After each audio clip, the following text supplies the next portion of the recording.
Bible مقدس کی 46ویں کتاب رسولوں کے اعمال ہے۔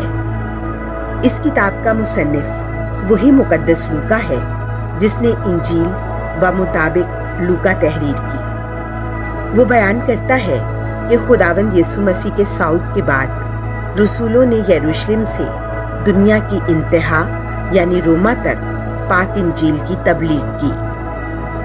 اس سے ثابت ہوتا ہے کہ خداوند یسوع مسیح کل دنیا کی نجات کے لیے آیا۔ دوسرے باب سے لے کر 12ویں باب تک رسولوں کی اس تبلیغ کا بیان تحریر کیا گیا ہے جو انہوں نے یہودیوں کے درمیان کی۔ 13ویں باب سے لے کر آخر تک خاص کر مقدس پولس کی اس منادی کا بیان کیا گیا ہے جو اس نے غیر قوموں کے درمیان کی۔ رسولوں کے اعمال میں ابتدائی کلیسیا کی پرورش، پھیلاؤ اور مشکلات کا ذکر ہے۔ یہ کتاب سن 63 میں لکھی گئی اور مقدس پولس کی پہلی رہائی پر ختم ہوتی ہے۔ کتاب کی ترتیب یوں ہے: پہلے باب سے 12ویں باب تک یروشلم، یہودیہ، سامریا میں بشارت۔ 13ویں باب سے 28ویں باب میں کل اقوام، ترکی، یونان اور روم میں بشارت۔ رسولوں کے خطوط۔ خداوند یسوع مسیح کے رسولوں کے خطوط جو شروع ہی سے الہامی مانے جاتے ہیں تعداد میں 21 ہیں۔ ان میں سے 14 مقدس پولس نے، 1 مقدس یعقوب، 2 مقدس پطرس، 3 مقدس یوحنا اور 1 مقدس یہودا نے تحریر کیا۔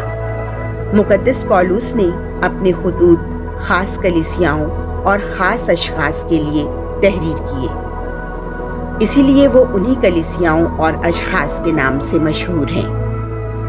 پولس رسول نے جو خطوط ہم خدمت پاسبانوں تیموتھوس، تیتس اور فیلمون کے نام لکھے انہیں پاسبانی خطوط کہا جاتا ہے۔ دیگر رسولوں نے تمام مسیحی مومنین کے لیے اپنے اپنے خطوط لکھے، اس لیے انہیں خطوط عامہ کہا جاتا ہے۔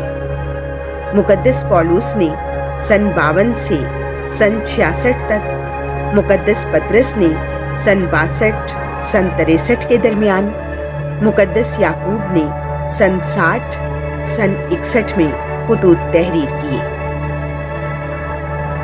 تمام خطوط یونانی زبان میں لکھے گئے اور ان میں مسیحی ایمان کے بھیدوں اور مسیحی اخلاقی زندگی کا بیان پایا جاتا ہے۔ بائبل مقدس کی 47ویں کتاب مقدس پولس رسول کی طرف سے رومیوں کے نام خط ہے۔ یہ خط یہودی اور غیر قوموں میں سے مسیحت قبول کرنے والوں کے لیے لکھا گیا تھا۔ پولس رسول لکھتا ہے کہ خدا انسانوں کو گناہ اور ہلاکت سے بچاتا ہے۔ خدا کا منصوبہ ہے کہ یہودی اور غیر اقوام یعنی تمام لوگ نجات پائیں اور مسیح میں نئی زندگی گزاریں۔ مسیح پر ایمان لانا مسیح میں نئی زندگی بسر کرنے کا تقاضا کرتا ہے۔ خط کی ترتیب یوں ہے: پہلے باب سے 11ویں باب تک تعلیمی حصہ، 12ویں باب سے 16ویں باب تک مسیحی طرز زندگی اور فرائض شامل ہیں۔ بائبل مقدس کی 48ویں کتاب مقدس پولس رسول کی جانب سے کرنتیوں کے نام پہلا خط ہے۔ کرنتس کا شہر یونان کی اہم بندرگاہ اور رومی حکومت کا صدر مقام تھا۔ یہ بہت دنیا پرست شہر تھا۔ لوگوں کو دولت اور حکمت پر فخر تھا۔ اخلاقی برائیاں، غلط تعلیمات، بحث مباحثے اور نااتفاقیاں زوروں پر تھیں۔ مسیحیوں کو ان مسائل اور حقائق کا سامنا تھا۔ مقامی کلیسیا ٹوٹ پھوٹ اور تفرقے کے خطرات سے دوچار تھی۔ غلط تعلیمات مثلاً مردوں کی قیامت پر شک، بتوں کے ذبیحوں کے گوشت میں شراکت، ازدواجی زندگی اور جنسی بے راہ روی عام تھی۔ پولس نے کرنتس میں طویل عرصہ تک سخت اور مخالف حالات میں خدمت کی۔